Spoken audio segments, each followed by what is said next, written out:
Muy buenos días, señor presidente, doctora Beatriz Gutiérrez Müller, compañeras, compañeros secretarios, Isabel Allende, invitada especial, muy queridos colegas de América Latina y el Caribe que el día de hoy nos acompañan, invitadas, invitados, muchas gracias por estar el día de hoy aquí en esta conmemoración tan relevante. Me ha pedido el señor presidente que en estos breves minutos subraye yo quiénes están presentes en esta ceremonia, representando la actualidad, la vigencia del llamado que hiciera Simón Bolívar en 1822, que convocó a que organizáramos una confederación en aquel entonces de repúblicas de América Latina principalmente y el Caribe.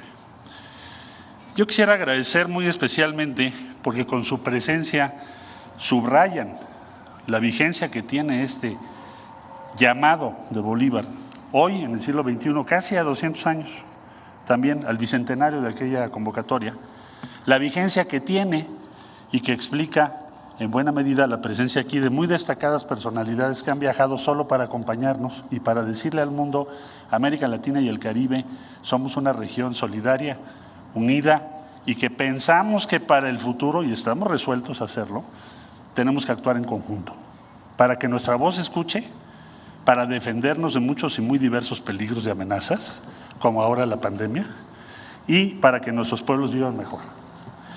Quisiera yo agradecer y presentarles la presencia del ministro de Relaciones Exteriores, Comercio Internacional y Culto de Argentina, Felipe Carlos Solá, que además está cumpliendo años y viajó para celebrarlo aquí. De Barbados, Jerome Walton. De Belice, Eamon Courtney, ambos ministros de Relaciones Exteriores. De Bolivia, Rogelio Maita. De Colombia, Marta Lucía Ramírez, vicepresidenta y ministra de Relaciones Exteriores. De Chile, Andrés Alamand. De Costa Rica, Rodolfo Solano. De Cuba, Bruno Rodríguez.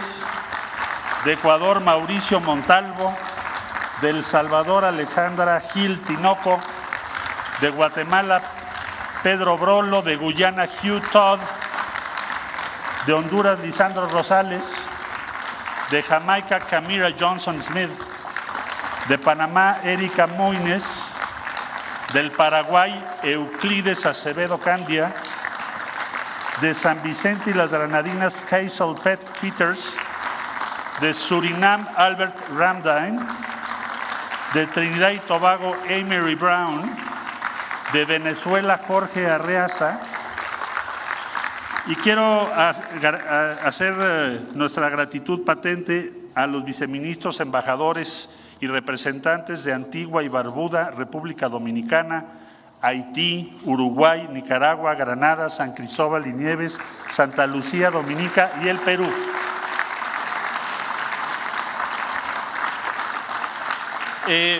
Decir que no nos hemos reunido desde el año 2020, porque no habíamos tenido la posibilidad, porque hemos combatido juntos una pandemia que nos impidió estar reunidos presencialmente. Pero hoy, en la conmemoración del natalicio de Simón Bolívar, ciudadano, como ya aquí lo expresó Claudia Sheinbaum, ciudadano solemne de México, así fue designado, quisimos conmemorar con la presencia de todos nosotros, y vamos a celebrar en un momento más la reunión de la Comunidad de Estados Latinoamericanos y Caribeños. Simplemente concluir diciendo, yo hacía dos preguntas. ¿Tiene sentido, tiene alguna perspectiva en el siglo XXI pensar en una comunidad de Estados latinoamericanos y caribeños? ¿Necesitamos este espacio más allá del viejo anhelo de la Unión de América Latina y el Caribe? ¿Sí lo necesitamos o no lo necesitamos? Yo creo que aquí tienen una respuesta ustedes contundente, no solo de que lo necesitamos, sino que lo queremos y lo estamos construyendo entre todas y todos los que estamos aquí. La pandemia fue un riesgo y es un riesgo de primer nivel para nuestros pueblos. Y debo decirles que hemos vivido cotidianamente en este año y medio las muestras de solidaridad, de apoyo, de compromiso de todas las repúblicas que están aquí representadas, de todos los países que estamos aquí representados. De un modo u otro, todos hemos cooperado. Y la gran lección, si nosotros no actuamos en conjunto y no hablamos como una sola voz, nadie se va a ocupar de nosotros. Nadie va a preguntarse, bueno, ¿y América Latina y el Caribe ya tendrá vacunas? ¿América Latina y el Caribe tendrán los recursos suficientes para salir adelante? ¿Tienen los equipos? No, nadie lo va a hacer. Solo nosotros, es una obligación, no solo es un anhelo, es una resolución política. La política en el más alto sentido de la palabra, que es la cosa pública. Entonces, el día de hoy nos vamos a reunir y estamos aquí en esta conmemoración para responder a esa pregunta y decir sí, sí tiene sentido y sí es indispensable que actuemos en conjunto, que hagamos valer nuestra voz, que demos nuestra perspectiva al resto del mundo y que protejamos a nuestros pueblos y a nuestras sociedades y sus intereses. Así que, señor presidente López Obrador, agradecerle todo el respaldo que se ha dado a la comunidad de estados latinoamericanos y caribeños y a todas y a todos ustedes, compañeras, compañeros, muchas gracias. Gracias a nombre de México. Bienvenidas, bienvenidos.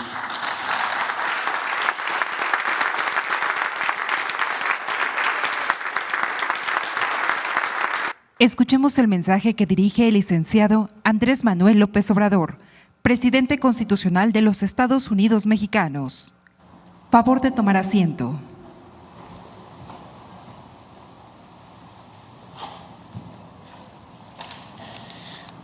Respetables cancilleres y representantes de países hermanos de nuestra América,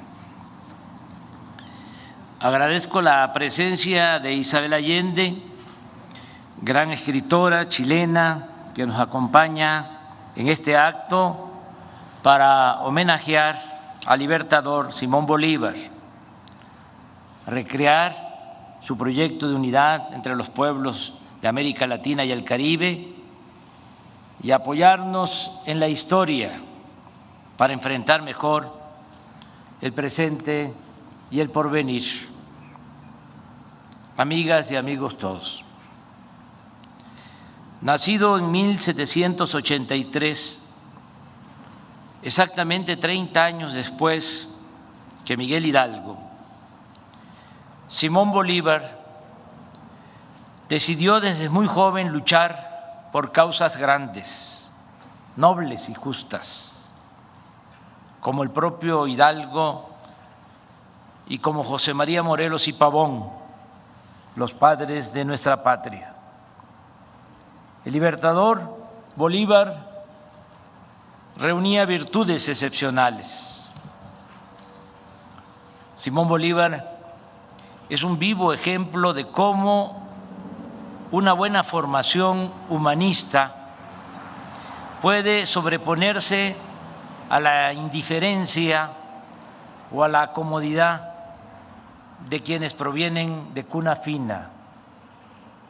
Bolívar pertenecía a una familia acomodada de hacendados, pero desde niño fue educado por Simón Rodríguez, un pedagogo y reformador social que lo acompañó en su formación hasta que alcanzó un elevado grado de madurez intelectual y de conciencia. En 1805, con apenas 22 años, en el Monte Sacro de Roma, jura en presencia de su maestro y tocayo no dar descanso a su brazo ni reposo a su alma hasta que haya logrado libertar al mundo hispanoamericano de la tutela española. Al igual que su padre, tenía vocación militar, pero al mismo tiempo era un hombre ilustrado y, como solía decirse, de mundo, pues viajó mucho por Europa, vivió o visitó España, Francia, Italia, Inglaterra, hablaba francés, sabía de matemáticas, de historia, de literatura, Pero no solo era un hombre de pensamiento, era también un hombre de acción. Conocía el arte de la guerra y era al mismo tiempo un político con vocación y voluntad transformadora. Sabía de la importancia del discurso, de la fuerza de las ideas, de la eficacia de las proclamas y era consciente de la gran utilidad del periodismo y de la imprenta como instrumentos de lucha. Conocía el efecto que causaba la promulgación de leyes en beneficio del pueblo y sobre todo valoraba la importancia de no rendirse, de la perseverancia y de no perder nunca la fe en el triunfo de la causa por la que se lucha en bien de los demás.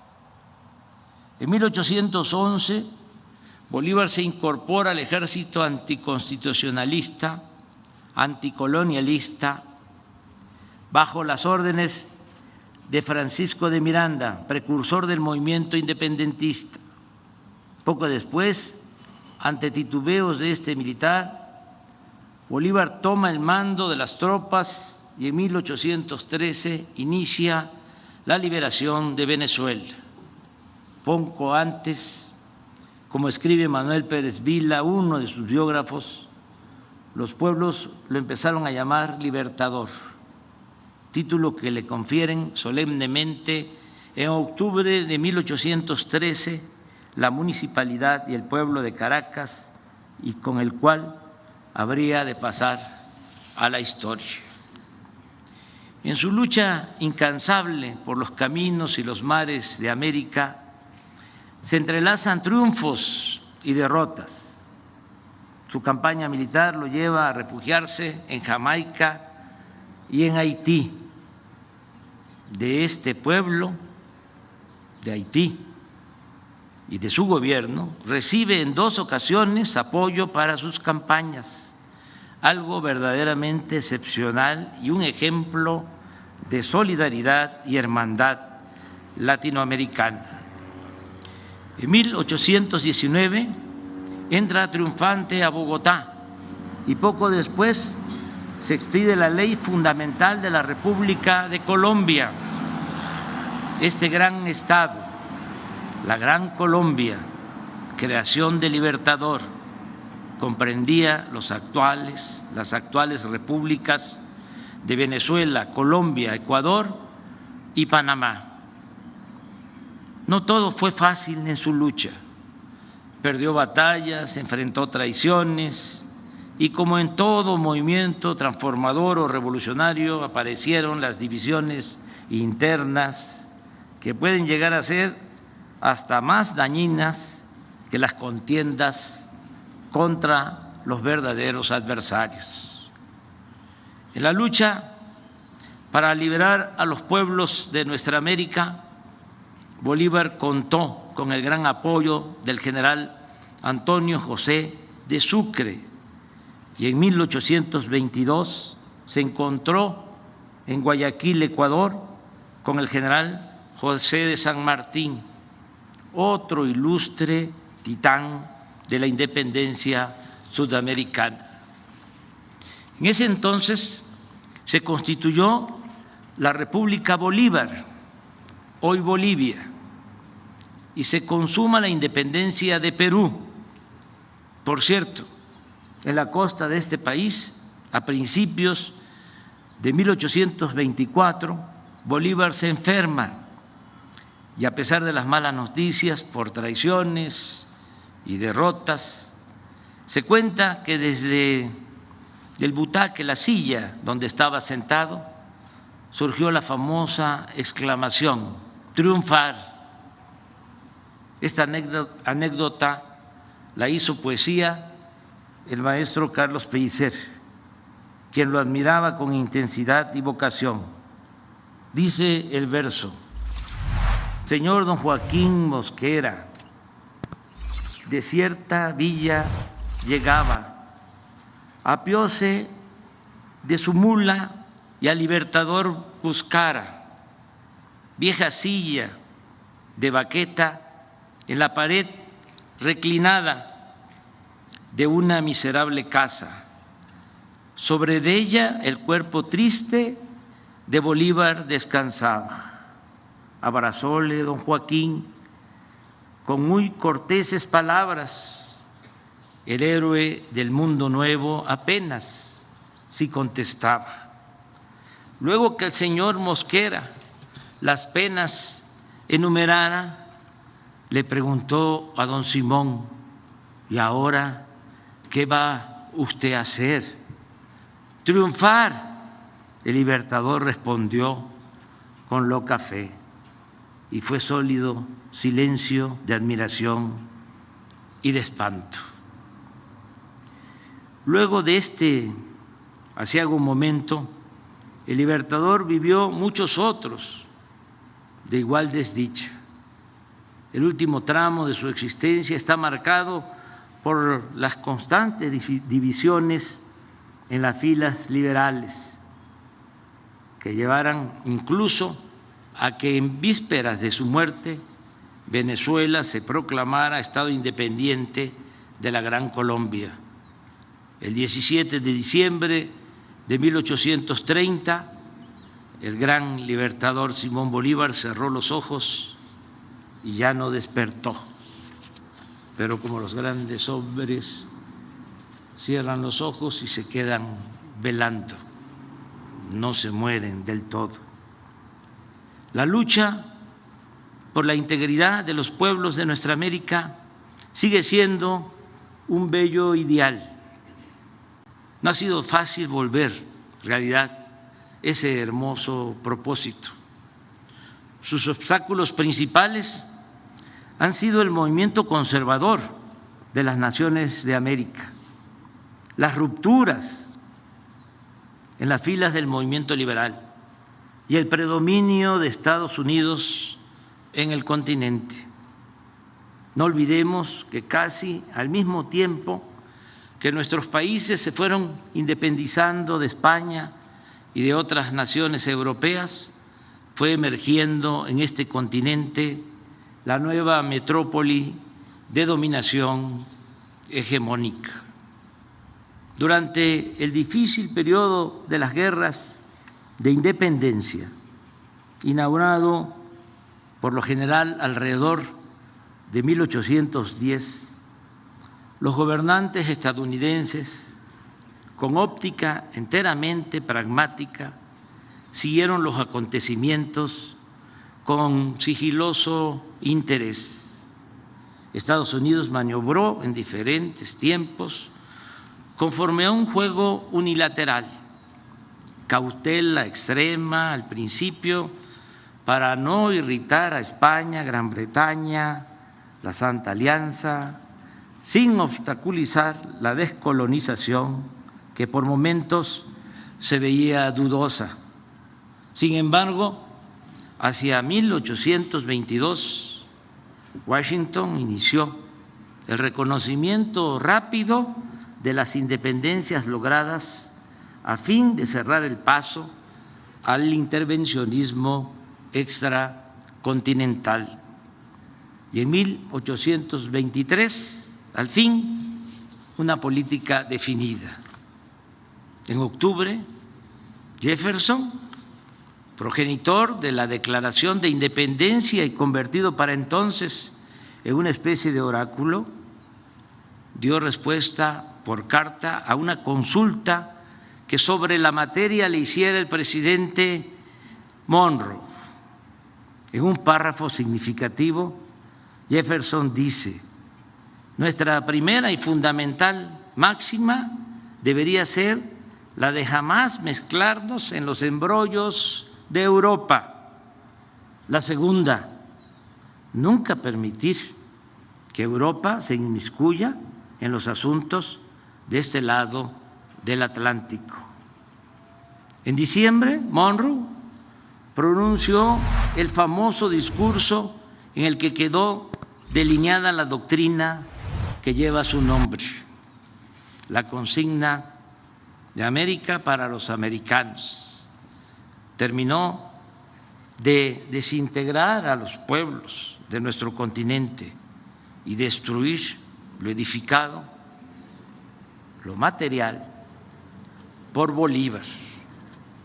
A lo largo de casi todo el siglo XIX se padeció de constantes ocupaciones, desembarcos, anexiones, y a nosotros nos costó la pérdida de la mitad de nuestro territorio con el gran zarpazo de 1848. Esta expansión territorial y bélica de Estados Unidos se consagra cuando cae Cuba, el último bastión de España en América, en 1898, con el sospechoso hundimiento del acorazado Maine en La Habana, que da lugar a la enmienda Platt y a la ocupación de Guantánamo. Es decir, para entonces Estados Unidos había terminado de definir su espacio físico vital en toda América. Desde aquel tiempo, Washington nunca ha dejado de realizar operaciones abiertas o encubiertas contra los países independientes situados al sur del río Bravo. La influencia de la política exterior de Estados Unidos es predominante en América. Solo existe un caso especial, el de Cuba, el país que durante más de medio siglo ha hecho valer su independencia, enfrentando políticamente a los Estados Unidos. Podemos estar de acuerdo o no con la Revolución cubana y con su gobierno, pero al haber resistido 62 años sin sometimiento, es toda una hazaña. Puede que mis palabras provoquen enojo en algunos o en muchos, pero como dice la canción de René Pérez Joglar, de Calle 13, yo siempre digo lo que pienso. En consecuencia, creo que por su lucha en defensa de la soberanía de su país, el pueblo de Cuba merece el premio de la dignidad.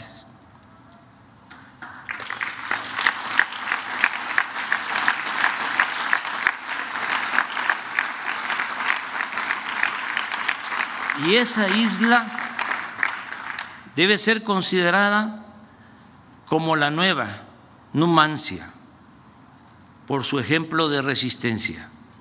Y pienso que por esa misma razón debiera ser declarada Patrimonio de la Humanidad. Pero también sostengo que ya es momento de una nueva convivencia entre todos los países de América, porque el modelo impuesto hace más de 2 siglos está agotado, no tiene futuro ni salida, ya no beneficia a nadie. Hay que hacer a un lado la disyuntiva de integrarnos a Estados Unidos o de oponernos en forma defensiva. Es tiempo de expresar y de explorar otra opción, la de dialogar con los gobernantes estadounidenses y convencerlos y persuadirlos de que una nueva relación entre los países de América es posible. Considero que en la actualidad hay condiciones inmejorables para alcanzar este propósito de respetarnos y caminar juntos sin que nadie se quede atrás. En este afán pueda que ayude nuestra experiencia de integración económica con respeto a nuestra soberanía que hemos puesto en práctica en la concepción y en la aplicación del Tratado Económico y Comercial con Estados Unidos y Canadá. Obviamente no es poca cosa tener de vecino a una nación como Estados Unidos. Nuestra cercanía nos obliga a buscar acuerdos y sería un grave error ponernos con Sansón a las patadas. Pero al mismo tiempo tenemos poderosas razones para hacer valer nuestra soberanía y demostrar con argumentos, sin balandronadas, que no somos un protectorado, una colonia o su patio trasero. Además, con el paso del tiempo, poco a poco se ha ido aceptando una circunstancia favorable a nuestro país. El crecimiento desmesurado de China ha fortalecido en Estados Unidos la opinión que debemos de ser vistos como aliados y no como vecinos distantes. El proceso de integración se ha venido dando desde 1994, cuando se firmó el primer tratado, que aún incompleto porque no abordó la cuestión laboral como el de ahora, permitió que se fueran instalando plantas de autopartes del sector automotriz y de otras ramas, y se han creado cadenas productivas que nos hacen indispensables mutuamente. Puede decirse que hasta la industria militar de Estados Unidos depende de autopartes que se fabrican en México. Esto no lo digo con orgullo, sino para subrayar la interdependencia existente. Pero hablando de este asunto, como se lo comenté al presidente Biden, nosotros preferimos una integración económica con dimensión soberana con Estados Unidos y Canadá, a fin de recuperar lo perdido con respecto a la producción y el comercio con China, que seguirnos debilitando como región y tener en el Pacífico un escenario plagado de tensiones bélicas. Para decirlo en otras palabras, nos conviene que Estados Unidos sea fuerte en lo económico y no solo en lo militar. Lograr este equilibrio y no la hegemonía de ningún país es lo más responsable y lo más conveniente para mantener la paz en bien de las generaciones futuras y de la humanidad. Antes que nada, debemos ser realistas y aceptar, como lo planteé en el discurso que pronuncié en la Casa Blanca en julio del año pasado, que mientras China domina 12.2% del mercado de exportación y servicios a nivel mundial, Estados Unidos solo lo hace en 9.5%. Y este desnivel viene de hace apenas 30 años, pues en 1990 la participación de China era de 1.3% y la de Estados Unidos de 12.4%. Imaginemos si esta tendencia de las últimas 3 décadas se mantuviera, y no hay nada que legal o legítimamente pueda impedirlo. En otros 30 años, para el 2051, China tendría el dominio del 64.8% del mercado mundial y Estados Unidos entre el 4 y 10%, lo cual, insisto, además de una desproporción inaceptable en el terreno económico, mantendría viva la tentación de apostar a resolver esta disparidad con el uso de la fuerza, lo que nos pondría en peligro a todos. Podría suponerse de manera simplista que corresponde a cada nación asumir su responsabilidad, pero tratándose de un asunto tan delicado y entrañable, con respeto al derecho ajeno y a la independencia de cada país, pensamos que lo mejor sería fortalecernos económica y comercialmente en América del Norte y en todo el continente. Además, no veo otra salida.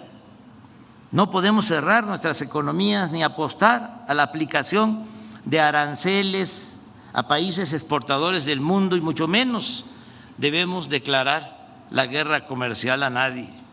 Pienso que lo mejor es ser eficientes, creativos, fortalecer nuestro mercado regional y competir con cualquier país o con cualquier región del mundo. Desde luego esto pasa por planear conjuntamente nuestro desarrollo, nada de dejar hacer o dejar pasar. Deben definirse de manera conjunta objetivos muy precisos, por ejemplo, dejar de rechazar a los migrantes, jóvenes en su mayoría, cuando para crecer se necesita de fuerza de trabajo que en realidad no se tiene con suficiencia ni en Estados Unidos ni en Canadá. ¿Por qué no estudiar la demanda de mano de obra y abrir ordenadamente el flujo migratorio? Y en el marco de este nuevo plan de desarrollo conjunto deben considerarse la política de inversión, lo laboral, la protección al medio ambiente y otros temas de mutuo interés para nuestras naciones. Es obvio que esto debe implicar cooperación para el desarrollo y bienestar de todos los pueblos de América Latina y el Caribe. Es ya inaceptable la política de los últimos 2 siglos, caracterizada por invasiones para poner o quitar gobernantes al antojo de la superpotencia. Digamos adiós a las imposiciones, las injerencias, las sanciones, las exclusiones y los bloqueos. Apliquemos en cambio los principios de no intervención, autodeterminación de los pueblos y solución pacífica de las controversias. Iniciemos en nuestro continente una relación bajo la premisa de George Washington, según la cual las naciones no deben aprovecharse del infortunio de otros pueblos. Estoy consciente que se trata de un asunto complejo que requiere de una nueva visión política y económica. La propuesta es ni más ni menos que construir algo semejante a la Unión Europea, pero apegado a nuestra historia, a nuestra realidad y a nuestras identidades. En ese espíritu no debe descartarse la sustitución de la OEA por un organismo verdaderamente autónomo, no lacayo de nadie, sino mediador a petición y aceptación de las partes en conflicto en asuntos de derechos humanos y de democracia. Es una gran tarea para buenos diplomáticos y políticos como los que afortunadamente existen en todos los países de nuestro continente. Lo aquí planteado puede parecer una utopía, sin embargo, debe considerarse que sin el horizonte de los ideales no se llega a ningún lado y que en consecuencia vale la pena intentarlo. Mantengamos vivo el sueño de Bolívar. Muchas gracias.